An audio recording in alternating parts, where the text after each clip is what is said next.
LeBron James continues to shut up critics who doubt him while he rewrites the record books. The 38-year-old megastar just dethroned Kareem Abdul-Jabbar as the all-time NBA scoring leader, a record that has held steady for 34 years. As the king continues to defy all odds, we think it is an ideal time to revisit the polarizing greatest of all time debate. Let's get right into it. Though LeBron just broke the all-time career scoring record, very few would give him credit as the greatest scorer of all time. Michael Jordan usually gets credit as the best scorer, while LBJ is considered a more well-rounded player. We should consider that even though Michael Jordan averaged 30.1 points per game during his Hall of Fame career, LeBron is currently averaging 27.2 points per game, but is significantly more efficient at scoring by all measurable metrics. What this means is that Michael Jordan scored more, but LeBron scored a much higher percentage of the shots he attempted. The record we are discussing isn't proof that LeBron was a better scorer than Jordan. The scoring title is more so evidence of LeBron's ability to play at a world-class level for longer than any other player in history. Something that should be taken into consideration when discussing what makes one the greatest ever.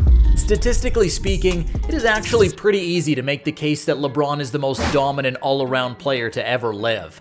He's a far superior rebounder and playmaker than Jordan ever was when he played. Critics, however, will argue that he doesn't have the ability to win when it matters most like Jordan did during his time. People look at Jordan's 6-0 record in the NBA Finals as clear as day proof that he was superior to LeBron when it mattered most.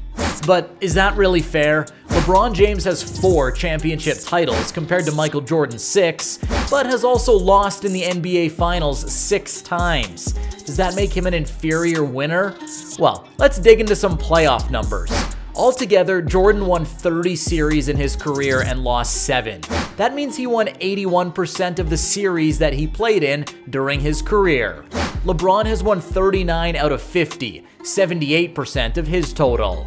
So although LeBron lost more in the finals, Jordan lost a higher percentage in every other playoff round, which we strongly believe are equally vital to winning a championship. In total, Jordan had a career playoff winning percentage of 66.5% of his games, while LeBron won 65.4% of his games. Pretty darn close. However, critics claim that MJ had a killer instinct that LeBron doesn't have that has allowed him to elevate his game during the most critical times. Let's look a little deeper into that. In Game 7s, Jordan had a 2-1 record in his career. LeBron is 6-2 in his career. Edge goes to LeBron. In total playoff elimination games, MJ actually has a losing record, 6-7. LeBron is 14-11 in elimination games during his career. 3 of these elimination games include the 2016 finals when LeBron's Cavs fought back from down 3-1 against the 73-9 Golden State Warriors to win the series. This completed the greatest championship comeback in NBA history. No other team has ever come back from down 3-1 in the finals. We believe that this accomplishment was the most heroic finals performance in NBA history, but that's just our opinion. It's very tough to really quantify traits like clutch or a killer instinct, but that is often what Jordan fans argue to hoist the 90s hero on a pedestal.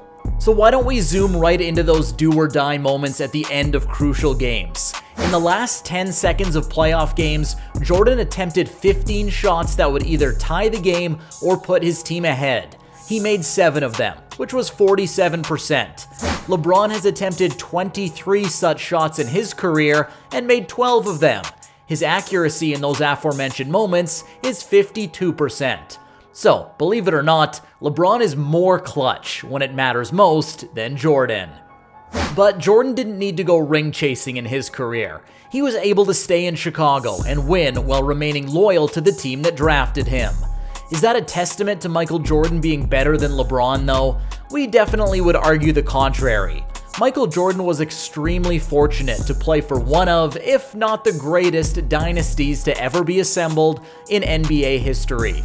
Scottie Pippen was an ideal sidekick for Jordan. He allowed MJ to get the lion's share of the credit for the Bulls' success. He also had one of the best rebounder and one of the greatest defensive players of all time in Dennis Rodman. These two supplemented Jordan's skill set perfectly and made the Bulls matchup proof in the areas where Jordan may have had his limitations. The fact of the matter is that Jordan wasn't expected to carry nearly as much of the weight for his teams as LeBron was when he won championships. Michael Jordan was handed the keys to his team's offense. And let's not take credit away from him. He was revolutionary. Michael Jordan was the greatest scoring weapon in the world for over a decade.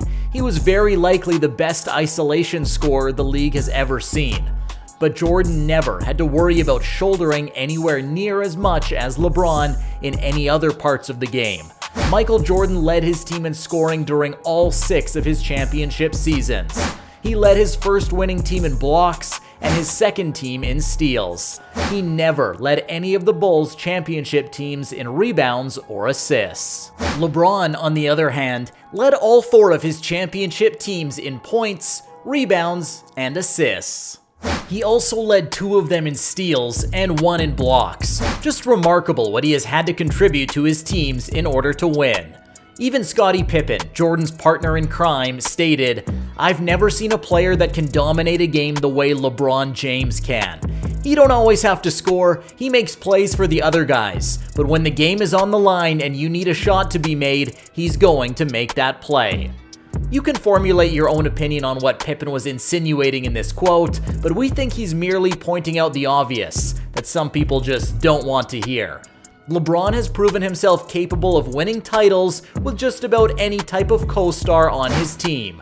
He did it with Dwayne Wade, a shooting guard in Miami, point guard Kyrie Irving in Cleveland, and big man Anthony Davis on the Lakers.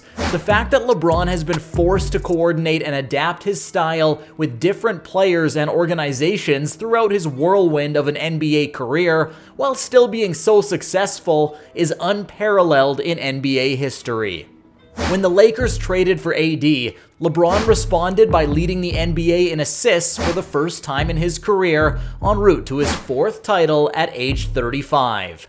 His versatility and ability to evolve according to his team needs is superhero-like.